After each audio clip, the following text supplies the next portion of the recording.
جب دنیا دار اتنا کمزور دے سکتا ہے تو پھر مدینے والے کیا نہیں دیتے؟ فرماتے واللہ یوتی وانما انا قاسم، عطائیں سب میرے رب کی ہیں اور تقسیم در مصطفیٰ سے ہوتی ہیں۔ جو دنیا میں بانٹا جا رہا ہے، یا رک کے بات عرض کروں، یا صرف لینے دینے کی بات نہیں ہے، علم ہے تو بھی مصطفیٰ کے در سے، دولت ہے تو بھی مصطفیٰ کے در سے، کائنات ہے تو بھی مصطفیٰ کے در سے، چہرے کا حسن ہے تو بھی مصطفیٰ کے در سے، جو چیزیں ہیں وہ سب میرے نبی کے در سے ملتی ہیں، اور کوئی دروازہ ہی نہیں ہے۔ خدا نے اپنے حبیب کا در بنا کے دنیا کو یہ باور کروا دیا، جو لینا چاہتا ہے اگر مکے سے لوٹ گیا تو بھی نہیں دوں گا، اسے میرے حبیب کے در تک آنا ہی پڑے گا، اس لیے کہ عطائیں خدا کی ہیں، تقسیم میرے مصطفیٰ کرتے ہیں۔ سبحان اللہ، نعرہ تکبیر، نعرہ رسالت۔ دیتے بھی میرے مصطفیٰ ہیں، اور کتنا دیتے ہیں۔ اور یہاں حقیقت یہ ہے کہ جہاں سے لینا چاہیے وہاں سے تو لیا نہیں، اور جہاں سے نہیں لینا چاہیے وہاں سے لیتے ہیں، اور پھر ملتا کتنا ہے۔ اگر کوئی 5 روپے بھی دے تو 10 دن کے بعد آدمی بتا بھی دیتا ہے کہ میں نے آپ کی مدد کی تھی، میں نے آپ کے سامنے یہ کیا تھا۔ چھوٹا سا احسان میرے دوستو اگر کوئی کرے تو ہم سر اٹھا کے جی بھی نہیں سکتے۔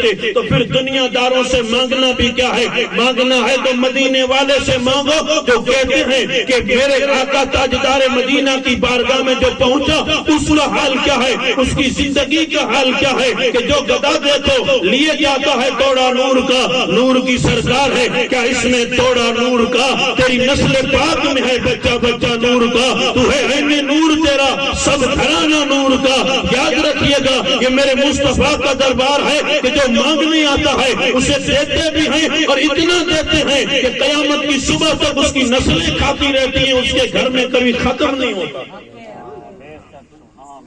بڑی مشہور بات ہے کہ سید سے حاتم طائی کا پوتا ملا، شہر مدینے کا تھا، اور بات چیت بڑھ گئی تو کہا میرا دادا تھا، نام حاتم طائی تھا، حویلی تھی، 10 دروازے تھے، کرتا کیا تھا تو کہا لٹاتا تھا۔ کیسے لٹاتا تھا تو کہ ایک دروازے سے جو آتا تھا اس کو بھی دیتا تھا، اگر وہی منگتا دوسرے سے آئے تو اس سے بھی دیتا تھا، یہاں تک کہ اگر 10 دروازے سے آئے تو میرا دادا 10 دروازے سے دیتا تھا، ایک ہی سائل کو 10 دروازے سے دیتا تھا، منع نہیں کرتا تھا۔ تو اس سید نے کہا یہ تیرے دادا کی سخاوت نہیں ہے، یہ تیرے دادا کی کنجوسی ہے۔ کہ کیا مطلب؟ تو مطلب یہ اگر پہلے دروازے سے اتنا دے دیتا تو دوسرے سے آتا ہی کیوں؟ اس نے دیا ہی اتنا کم تھا تو دوسرے سے آنا پڑا۔ تو کہا اس کا فلسفہ مجھے سمجھا، تو کہا وہ تیرا دادا تھا، میرا ایک نانا تھا۔ وہ سید کہتا ہے میرا ایک نانا تھا، اور اتنی بڑی حویلی بھی نہیں تھی، دروازہ لٹکتا تھا مسجد نبوی میں، وہ حجرہ مصطفیٰ تھا، اور شان یہ تھی کہ جبریل بھی آتا تھا تو ہاتھ باندھ کے کھڑا رہتا تھا۔ جس کے بازو میں 600 پر خدا نے لگائے تھے وہ بھی الصلاۃ والسلام کہہ کے انٹر ہوتا تھا، اسے بھی اجازت۔ تو کہا پھر کیا ہوا؟ تو کہا تیرا دادا 10 دروازے سے دیتا تھا پھر بھی پیٹ نہیں بھرتا تھا۔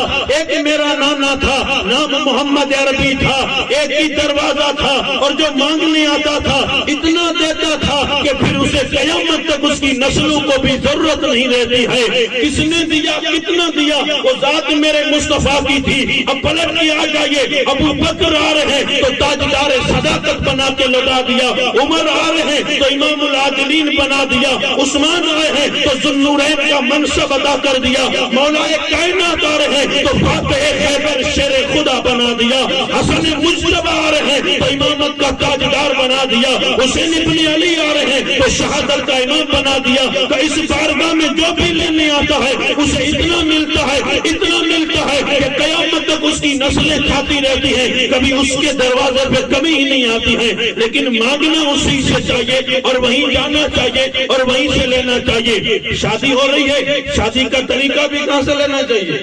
یہ تو لینے دینے کی بات ہے، ٹھیک ہے، لیکن ہمارے گھر میں شادی بھی ہوتی ہے، ہاں ہوتی ہے، تو اس کا طریقہ کہاں سے آنا چاہیے؟ طریقہ میرے دوستو، کیا میرے نبی نے مجھے طریقہ ہی نہیں دیا تو کا دیا ہے، اور کیسا دیا ہے، اور ایسا عجیب طریقہ دیا ہے کہ دنیا کے بڑے بڑے لیڈر، دنیا کے بڑے بڑے قائد، دنیا کے بڑے بڑے نیتا، جس نے دنیا میں اپنا نام چھوڑا لیکن مرنے کے بعد ان کا آئیڈیل ختم، ان کا نام ختم، ان کی پہچان ختم، لیکن مصطفیٰ جان رحمت کی شان دیتی ہے، باقی تو باقی داڑھی میں بال کتنے سفید تھے وہ بھی غلاموں نے لکھ کے رکھا ہے. اتنا آئیڈیل اتنی سیرت کسی کی لکھی نہیں کی. اب تیری زندگی میں اگر ضرورت پڑے تو دنیا کا محتاج نہیں ہے, تو مدینے والے کا محتاج ہے. شادی کر رہا ہے بیٹی کی تو لا تیری بیٹی تو کیا دنیا کی ساری بیٹیوں کا مقابلہ کرا, لیکن فاطمہ زہرا کے قدموں سے لگی ہوئی مٹی کا مقابلہ نہیں کر سکتی. میں دنیا کی ساری عورتوں کو سیدہ کائنات کے قدموں سے لگی ہوئی مٹی پہ قربان کر دوں. کب بتا تیری بیٹی فاطمہ جیسی نہیں, تیرا بیٹا علی جیسا نہیں, تو ذرا مدینے میں آ, علی اور فاطمہ کا عقد نکاح دیکھ اور پھر تصور لے کے جا. بیٹی تجھے بھی ودا کرنی ہے, بیٹی تیری بھی جائے گی, لیکن ذرا دیکھ تیرا نبی بیٹی کو کیسے ودا کر رہا ہے, کتنا خرچہ لگا تھا اور کتنا اس میں وقت لگا تھا, کتنے وقت کی تعین ہوئی تھی. حضور فرماتے ہیں الدین یسر, میرا دین آسان ہے, میرا دین آسان ہے. الدین یسر, دین آسان ہے. الدین نصیحہ, میرا دین خیر خائی کا نام ہے. آسان ہے دین, تو اس آسان دین کو مشکل کون بنا رہا ہے؟ جو آسان دین تھا اس دین کو مشکل کس نے بنا دیا؟ اگر شارحین حدیث اس کی تشریح کرتے تو فرماتے ہیں کہ دیکھیے دین تو بہت آسان تھا, بلا کے دولہے کو مسجد کے صحن میں بٹھا کے نکاح پڑھا دو اور چوارے تقسیم کر دو, اسلام کی لاجواب شادی ہو گئی, اور برکت خدا اتنی دے گا کہ اس کی نسل سے کوئی قاضی پیدا ہوگا تو کوئی نمازی پیدا ہوگا. لیکن کریں تو کیا کریں, ابھی رشتہ بھی طے نہیں ہوتا, اس سے پہلے بلایا جاتا ہے, پورا خاندان آئے گا, کھانا کھائیں گے, یاد رکھیے گا, پھر تاریخ طے ہوگی, پھر دوسرا آئے گا, کب دوسرا کھانا, اس کے بعد دن گنی ظاہر کیے جائیں گے, تو پھر اس کے بعد تیسرا کھانا. یاد رکھیے گا, میں گنتی نہیں بتا رہا ہوں. جو دین آسان تھا اسے اتنا مشکل کر دیا گیا کہ وہ باپ جو ایڑیاں رگڑتا ہے وہ سوچتا ہے کہ میرے گھر میں 4 بیٹیاں ہیں, یار اس نے اتنا خرچہ کیا ہے, میں اپنی بیٹی کے ہاتھ کیسے پہلے کروں گا, میں اپنی بیٹی کو کیسے, وہ اس لیے کہا تھا کہ جب کسی کی بارات میں کھانا کھانے لگو تو اس کے کھانے میں عیب مت نکالا کرو. تمہیں کیا پتا کہ ایک وقت کا کھانا بنانے کے لیے اس نے 60 سال اپنی زندگی لگا دی تھی کہ بیٹی کو ودا کرنا ہے اور کھانا بنانا ہے اور کھانا بھی براتیوں کو کھلانا ہے. یاد رکھیے گا, جو دین مدینے سے نکلا تھا, جو دین کربلا سے آیا تھا, اس دین کی تعلیم کیا تھی, وہ دین کتنا آسان تھا. ہم نے اتنا مشکل کر دیا ہے کہ آدمی سوچتا ہے کہ میں نکاح کروں کہ نہ کروں, میں اپنی بچی کو ودا کروں کہ نہ کروں. اس لیے آئیے معاشرے کو بدلیے گا, اپنے سماج کو چینج کیجیے گا تاکہ زندگی میں اور آسانی پیدا ہوگی. اس لیے کہ میں آئیڈیل کے طور پہ خاتون جنت کا نکاح, مولا کائنات کا نکاح, جسے مسجد نبوی میں میرے نبی نے پڑھایا تھا, کتنا وقت لگا تھا. مولانا سے پوچھئے گا, تاریخ بتاتی ہے کہ سیدہ کائنات حضرت فاطمہ تو زہرا سلام اللہ علیہا, کہ جس کے سجدوں کی مثال نہیں, جس کی بندگی کی مثال نہیں, جس کی اولاد کی مثال نہیں, کہ جس کے سجدوں کی خیرات قیامت تک آنے والے تمام سیدوں کو خدا نے عطا فرمائی ہے, وہ حضرت فاطمہ کا نکاح. کوئی معمولی بات ہے کہ حضرت فاطمہ کا نکاح ہونے جا رہا ہے, تو بات تو کیا ہے کہ گھر میں کچھ تھا نہیں, اس لیے 2 مہینے تک چولہا نہیں جلتا تھا. بات یہ تھی کہ یہ بات نہیں تھی. خود حضور فرماتے الفقر و فخری, یہ سادگی میری پسند ہے, میں سادہ رہنا پسند کرتا ہوں. یہ ٹھاٹ بات, یہ اونچا نیچا, یہ مجھے پسند نہیں ہے. چٹائی پہ سو جاتے تھے, دوپہر کا وقت, حضرت عمر آئے, حضور اٹھے, چٹائی کے نشان میرے آقا کی پشت پہ موجود تھے, چٹائی کے نشان موجود تھے. تو حضرت عمر کی آنکھوں میں آنسو آئے گا, یا رسول اللہ, وہ قیصر و کسریٰ کے بادشاہ تو راج کرتے ہیں اور اونچے اونچے گدوں پہ آرام کرتے ہیں, تم تو امام الانبیاء ہو اور تمہاری چٹائی کا کیا عالم ہے. میرے آقا فرماتے عمر, میں نے دنیا کو چھوڑ دیا, میں آخرت کو پسند کرتا ہوں, مجھے آخرت پسند ہے, مجھے آخرت پسند ہے. ایک روایت میں آتا ہے کہ حضور صلی اللہ تعالی علیہ وسلم کی شان دیکھیے کہ جب قرآن مجید کی سورہ ہود نازل ہوئی تو میرے آقا صلی اللہ علیہ وسلم کے 2-3 دن میں تقریباً 20 کے قریب بال سفید ہو گئے. 2-3 دن کے اندر بال سفید ہوئے. تو حضرت ابوبکر صدیق نے پوچھا, یا رسول اللہ, اب اچانک کیسے آپ کے چہرے پہ بوڑھاپا آیا؟ تو میرے آقا نے فرمایا, چند دن پہلے سورہ ہود اتری ہے اور اس کے ساتھ دوسری صورتیں نازل ہوئی ہیں جس میں گنہگار کے عذاب کا بیان ہے, جس میں گنہگار کے عذاب کا بیان ہے. وہ عذاب کی آیتیں سن کر مجھے بوڑھاپا آ گیا. جس کے لیے اتری تھی وہ تو ہنس رہے ہیں, جس کے لیے اتری تھی وہ تو ہم ہیں. کہ عذاب کی آیتیں، عذاب ہے کیا؟ تو کہ ان بطش ربک لشدید، تیرے رب کی پکڑ بہت سخت ہے، اور جب پکڑتا ہے تو کوئی راستہ نہیں ملے گا نکلنے کا، کہاں سے نکلو گے، کہاں سے جائیں گے؟ اس لیے اپنی مٹی پہ چلنے کا سلیقہ سیکھ، سنگ مرمر پہ چلو گے تو پھسل جاؤ گے، اور اپنا وجود پیدا کر، اپنا تشخص پیدا کر، تو امریکہ کا وارث نہیں، تو 313 کا وارث ہے، تو صلاح الدین ایوبی کا وارث ہے، تو حسین ابن علی کا غلام ہے، تو عباس کے کٹے ہوئے بازو کا غلام ہے۔ تو تجھے یاد رکھنا چاہیے کہ جس حسن حسین کی ماں کا نکاح اتنا سادگی سے ہوا کہ پوری دنیا نے دیکھا کہ گھر میں اگرچہ کچھ نہیں تھا، اگر وہ چاہتے تو جنت کے بستر لگ جاتے، وہ چاہتے تو فاطمہ کی بارات میں جنت کی حوریں آتی، لیکن میرے نبی کی نظر اپنی امت کے غریبوں پہ بھی تھی اور اپنی امت کے امیروں کے بھی تھی۔ میرے نبی فرماتے ہیں اگر میں ٹھاٹ باٹ سے شادی کروں گا تو میرا امیر امتی تو کر لے گا لیکن میرا غریب ٹوٹ جائے گا، اس لیے طریقہ ایسا دیتا ہوں امیر بھی عمل کرے تو کر سکتا ہے اور غریب بھی عمل کرے تو کر سکتا ہے، کسی کو عمل کرنے میں تکلیف نہیں ہوگی۔ آئیڈیل اسے کہتے ہیں جس کو جو دیکھے عمل کر لے، جو دیکھے وہ عمل کر لے۔ مسجد نبوی میں حضرت مولا کائنات ہیں اور میرے آقا نے اصحاب پیغمبر کو بلائے گا، خدا کی مشیت سے میں اپنی بیٹی کا نکاح مولا علی سے کرنے جا رہا ہوں، اور کیا ہے تو ایجاب و قبول اور خطبہ اور دعا اور جوارے تقسیم ہوئے، پھر اس کے بعد کچھ نہیں ملتا، بس یہی تھا۔ اتنا سادہ نکاح ہوا ہے اس عورت کا جس عورت کی دنیا میں کوئی مثال نہیں، جو یہاں تو یہاں اگر حشر کا میدان بپا ہوگا تو آواز آئے گی، او اہل محشر نگاہیں نیچی کرو، مصطفیٰ کی بیٹی فاطمہ گزرنے والی ہے، جس کے پردے کا یہاں بھی پورا مکمل انتظام تھا اور محشر میں بھی پورا انتظام رہے گا۔ حوران جنت کی جرمت میں جائے گی۔ بغل میں میری ماں بہنیں سن رہی ہیں تو ذرا ان سے بھی کہنا چاہتا ہوں، اگر سیدہ فاطمہ زہرا کا نام لیتی ہیں تو فاطمہ زہرا کا کردار یہ تھا، عشاء کی نماز پڑھ کے اگر مصلی بچھاتی ہیں تو پوری رات گزر جاتی ہے۔ حضرت بلال اذان دیتے ہیں، سیدہ کا سجدہ پورا نہیں ہوتا تو تڑپ کے کہتی ہے، مولا یہ رات کیسی تو نے چھوٹی بنائی ہے کہ تیرے نبی کی بیٹی کے سجدے پورے نہیں ہوتے، کاش ایسی رات بنا کہ فاطمہ جی بھر کے بندگی کر لے۔ اور حقیقت یہ میرے دوستو، اگر ان کی سیرت کو اپنایا جائے تو یہ ساری چیزیں سائٹ میں رکھ دی جائیں، میرا معاشرہ جنت بن جائے گا، میری زندگی میں اجالا آ جائے گا۔ پھر بیٹوں کی شکایت، پھر تعویذ دورہ لینے کی ضرورت، پھر دعا کی ضرورت، پھر تقریر کی ضرورت کا نہیں ضرورت آئے گی۔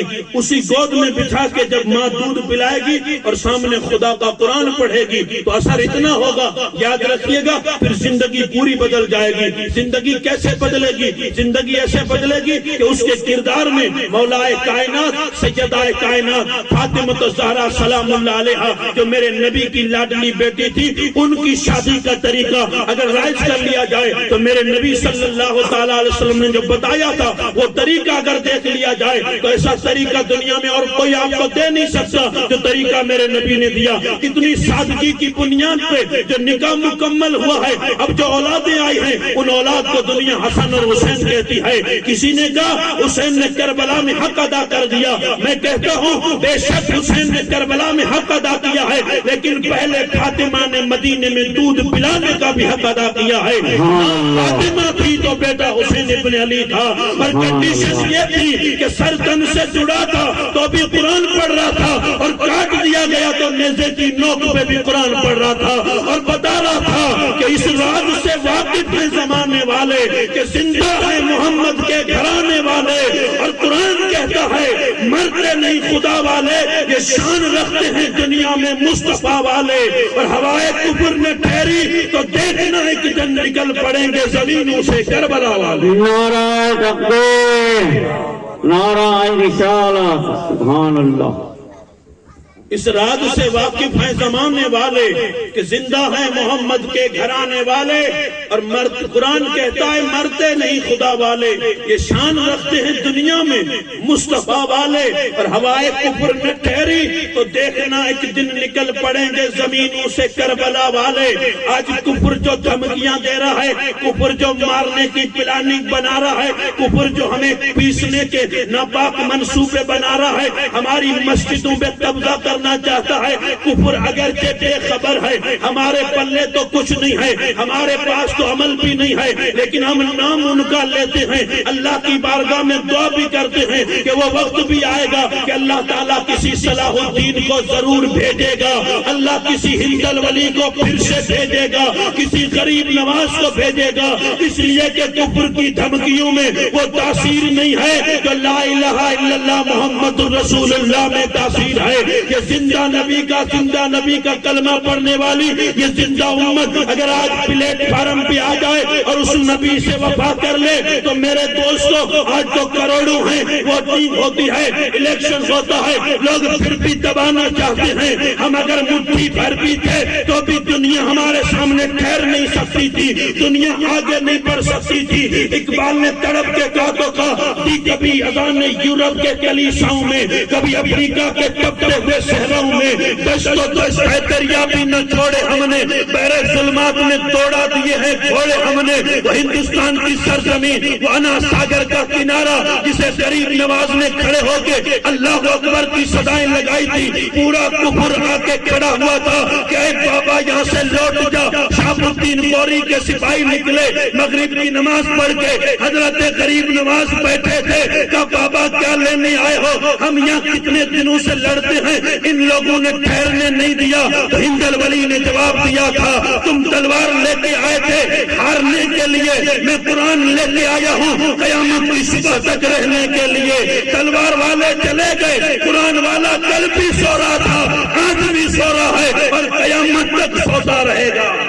سبحان اللہ سبحان اور اس اللہ۔ کی چھتر چھایا میں یہ میلاد بھی ہو رہی ہے، اس کے نام کے تلے تو یہ جلسے ہو رہے ہیں، ورنہ مٹانے والوں نے تو مٹایا، دھمکانے والوں نے دھمکایا۔ حضرت ٹیپو سلطان کے مزار پہ کچھ لکھا ہوا ہے کہ یہ مٹی بڑی قیمتی ہے بادشاہوں کے خزینوں سے، ابھی تک مالدار ہے اسلام ایسے سفینوں سے، ابھی تک آتی ہے صدا یہ تربت کے سینے سے، ذلت کا جینا ہو تو موت اچھی ہے جینے سے۔ یاد رکھیے گا وہ جذبہ، وہ جنون، وہ شریعت کی پاسداری، وہ نبی کے فرمان کی نگہبانی کرنے والا اگر بدن پہ چیچڑے پہنے تھے وہ نکل پڑا تھا، پٹی سر پہ باندھ لی تھی کہ کفن لے کے جا رہا ہوں، میدان میں آیا تو کہ تلوار میرے پاس نہیں ہے، میں لڑوں گا کیسے؟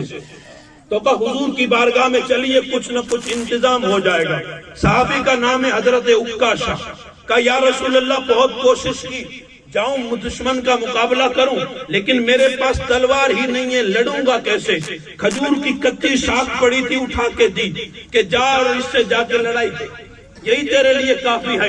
اس نے پلٹ کے سوال بھی نہیں کیا یا رسول اللہ آگے تلوار چل رہی ہے، مجھے تم کھجور کی شاخ دے رہے ہو، میں کیسے مقابلہ کر سکتا ہوں؟ اسے معلوم تھا جو لکڑی دینا جانتے ہیں وہ لکڑی کو تلوار بنانا بھی جانتے ہیں، یقین کامل تھا، لے کے میدان میں جب اترا اور جب اٹھایا تو لکڑی تھی، وار کیا تو تلوار بن چکی تھی۔ کسی نے پوچھا کہ یہ تلوار لکڑی تلوار بنی کیسے؟ تو کہا عکاشہ کے یقین نے اسے تلوار بنا دیا، اسے اتنا یقین تھا کہ میرا نبی پل میں کچھ بھی کر سکتا ہے، اس لیے کہ اللہ تعالیٰ نے اپنے حبیب کو طاقت عطا فرمائی ہے کہ وہ مختار دو جہاں ہیں، جو چاہیں وہ کر سکتے ہیں، اللہ نے سب کچھ انہیں عطا کیا ہے۔ ان کا یقین اتنا کامل تھا کہ ان کی لکڑی تلوار بن گئی۔ اگر ہمارا بھی یقین اتنا کامل ہو جائے کہ مدینے والے پہ درود پڑھنے سے چہرے پہ نور آتا ہے، درود پڑھنے سے قبر میں روشنی ہوتی ہے، درود پڑھنے سے محشر میں اجالا ہوتا ہے، تو کوئی زبان خاموش نہ بیٹھے۔ جو آنکھیں ٹچ موبائل پہ کھل سکتی سکتی ہیں وہ کبھی قرآن پہ بھی کھل جائیں گی کہ قرآن میں کیا لکھا ہوا ہے، قرآن میرے لیے کیا کہتا ہے، قرآن میرے لیے کیا کیا رس دیتا ہے، قرآن میری زندگی میں کیوں ہے، قرآن میرے گھر میں کیوں رکھا ہوا ہے۔ کسی چیز کو دیکھ کے اگر زندگی کا قانون متعین کیا جائے تو اقبال نے کہا تھا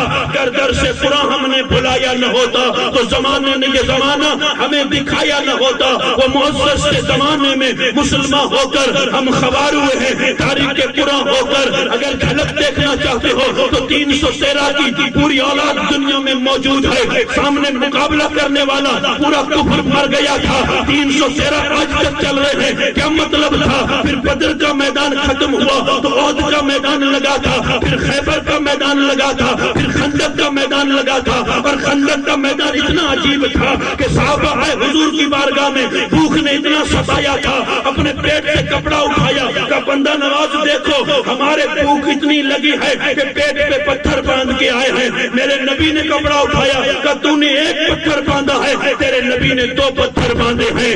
جملہ یہ ہے کہ جب تیرے نبی نے پیٹ پہ پتھر باندھے تو اسلام تیرے مالیے میں مسکراتا ہے، یہ تیرے نبی کی خیرات ہے۔ اور جب آگے بڑھ کے دشمنوں نے اور دبانا تھا تو پھر حضرت حسین ابن علی نے گھر کا گھر راہ خدا میں دے دیا اور دنیا سے پاور کروا دیا کہ میں اس علی کا بیٹا ہوں، جان بھی دوں گا، خاندان بھی دوں گا، بیٹے بھی دوں گا، سب کچھ دوں گا، نانا کی شریعت، نانا کے دین پہ 1 ارب تک آنے نہیں دوں گا۔ آج اگر اسلام سلامت ہے تو یہ صدقہ فاطمہ کے لال حسین ابن علی کا۔ سبحان اللہ، سبحان اللہ، نعرہ تکبیر، نعرہ رسالت، سبحان اللہ۔ اور ہمارا کیا حال ہے؟ ہم تو تھوڑی دیر تقریر کرتے ہیں، اونچے نیچے ہوتے ہیں، پھر جا کے سو جاتے ہیں۔ ایک ہی سب میں کھڑے ہو کے محمود و یاد، نہ کوئی بندہ رہا نہ کوئی بندہ نواز۔ لیکن یاد رکھیے اگر خدا نے کچھ دیا ہے تو خدا کے راستے میں لگائیے گا۔ ابھی یہ جو جلسہ ہو رہا ہے شادی کا ہو رہا ہے، ایک بیٹی کے نکاح کے موقع پہ رکھا گیا ہے۔ ایک مسلمان کے گھر میں شادی تو ایسے ہی ہوتی ہے۔ یاد رکھیے گا ہم عجیب لوگ ہیں کہ جب غم کا ماحول ہوتا ہے تو جو مستب طریقہ ہے ہم اسے بھی نہیں بھولتے۔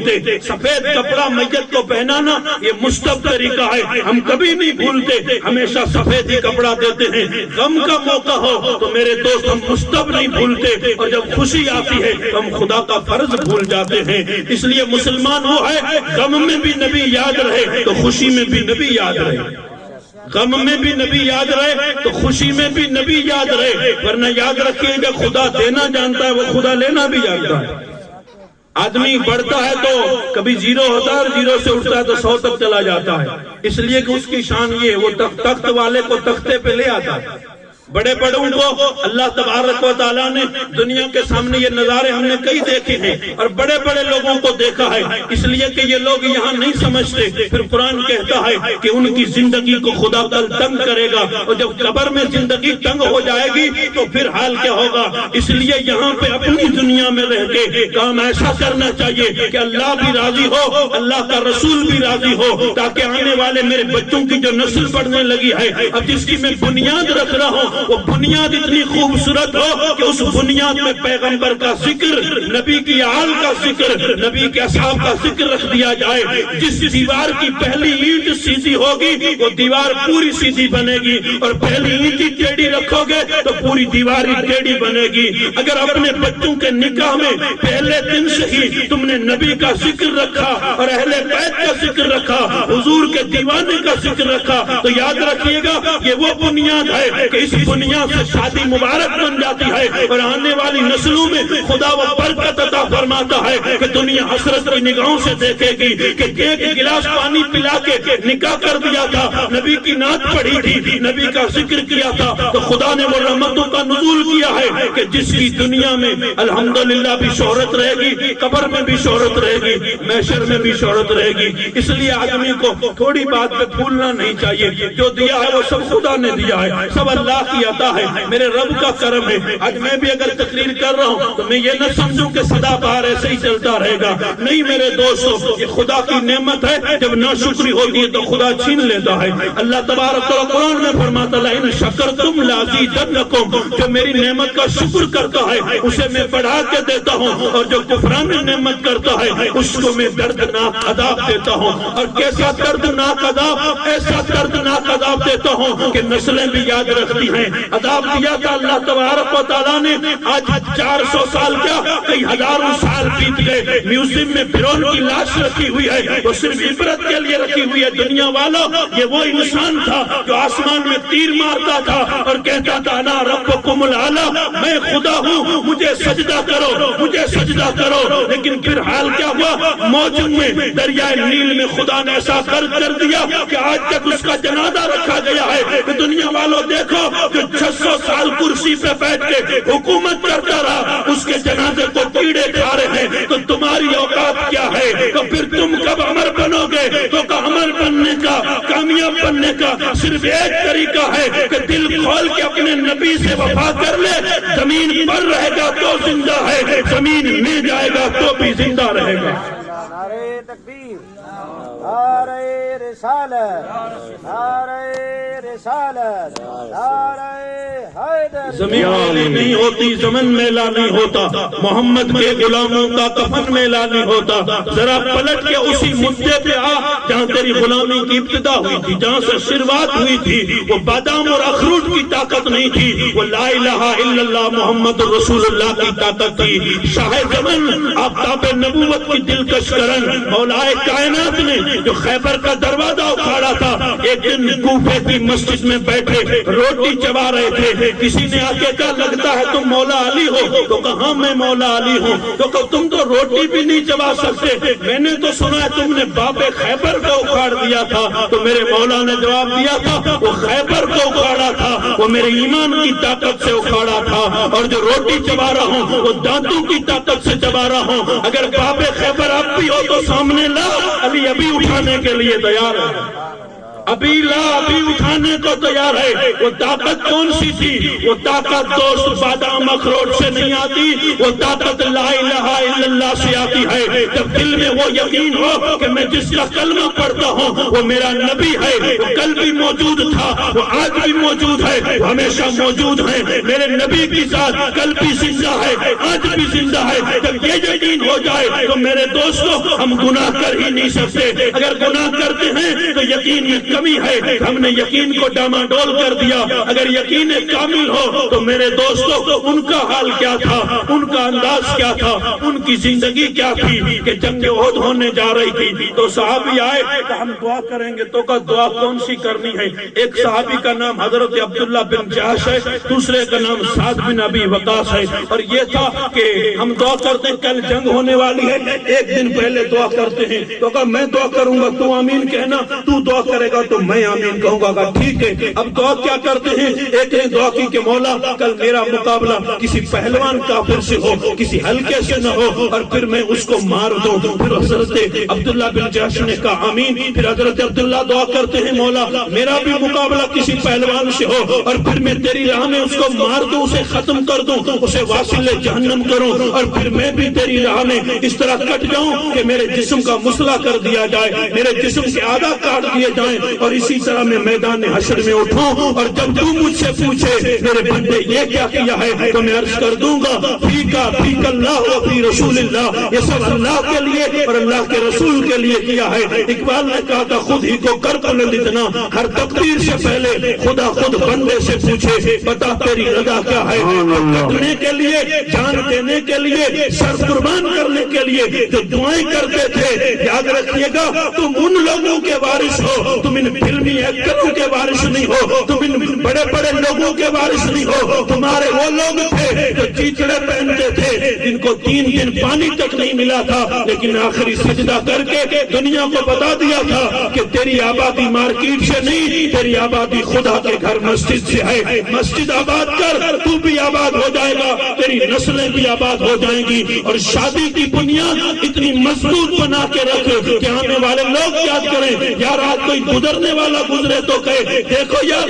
اس گھر میں بیٹی کی شادی ہو رہی ہے، تو شادی تو کل ہوگی، نکاح بعد میں ہوگا، لیکن پہلے ذکر رسول ہو رہا ہے، کوئی آل رسول بیٹھا ہے، کوئی مولانا بیٹھا ہے، کوئی نعت پڑھ رہا ہے، کوئی قرآن پڑھ رہا ہے، کوئی حدیث پڑھ رہا ہے، کیا مطلب یہ ہے کہ بیٹی کے نکاح کی اس دیوار کی بنیاد میں ذکر رسول رکھ کے اس بنیاد کو مضبوط کیا جا رہا ہے کہ یہ بیٹی اب ودا ہوگی تو انشاءاللہ ذکر مصطفیٰ کی برکت سے یہ بھی آباد ہوگی، اس کا گھر بھی آباد ہوگا، اس کی نسلیں بھی آباد ہوگی۔ سبحان اللہ سبحان اللہ۔ گھر بھی آباد ہوگا، نسلیں بھی آباد ہوں گی، اس لیے کہ آبادی دل کے سکون کا نام ہے، روٹی کاروبار پیسے کا نام آبادی نہیں ہے، یہ تو ذہنی تعیش ہے، تھوڑی دیر کے لیے آدمی چسکے پورے کرتا ہے تو کر لیتا ہے، ورنہ حقیقت کیا ہے؟ حقیقت یہ کہ آدمی کے دل کو جب سکون ملتا ہے، یہی سکون سب سے بڑی دولت ہے، اور سکون ہے کیا؟ اللہ کا ذکر اللہ ہے، تطمئن القلوب، کہ ذکر جو یعنی اللہ کا ذکر ہے، اس ذکر سے دلوں کو سکون ملتا ہے۔ مومن کی پہچان، کلمہ پڑھنے والے کی پہچان، وہ شان کیا رکھتا ہے دنیا میں، اس کی پہچان کیا میرے دوستو؟ ذکر رسول اس کی زندگی ہے، نماز اس کی زندگی ہے، محبت رسول، محبت اہل بیت، محبت اصحاب پیغمبر اس کی زندگی ہے، اور اسی زندگی میں اگر پورا اترا تو انشاءاللہ یہاں بھی سب سے جدا ہے، اور حشر کا میدان ہوگا تو دور سے دیکھنے والے دیکھیں گے اور کہیں گے دیکھو محمد عربی کا غلام مارا ہے، جس نے دنیا میں یہ رنگ چڑھا دیا تھا، قبر میں بھی رنگ سلامت رہے گا اور محشر میں بھی رنگ سلامت رہے گا، اور کیسا سلامت ہوگا؟ حضرت استاد زمن کہتے ہیں ڈھونڈا ہی کریں صدر قیامت کے سپاہی، وہ کس کو ملے جو تیرے دامن میں چھپا ہو؟ تیری میری پہچان کیا ہے؟ تو نہ سر جھکا کے جیے، نہ منہ چھپا کے جیے، ستمگر کی نظروں سے نظریں ملا کر جیے، ہم 2 دن کم جیے تو اس میں حیرت کیا؟ ہم ان کے ساتھ تھے جو شمع جلا کے جیے، جب روح میرے پیرہان خاکی سے نکلی تو مدینے سے آواز آئی اوہ میرا فقیر آیا۔ اگر کہنے میں کوئی غلطی ہوئی تو خدا کی بارگاہ میں توبہ کرتا ہوں، استغفر اللہ ربی من کل ذنب و اتوب الیہ، اشہد لا الہ الا اللہ و اشہد ان محمدا عبدہ و رسولہ۔ السلام علیکم ورحمۃ اللہ۔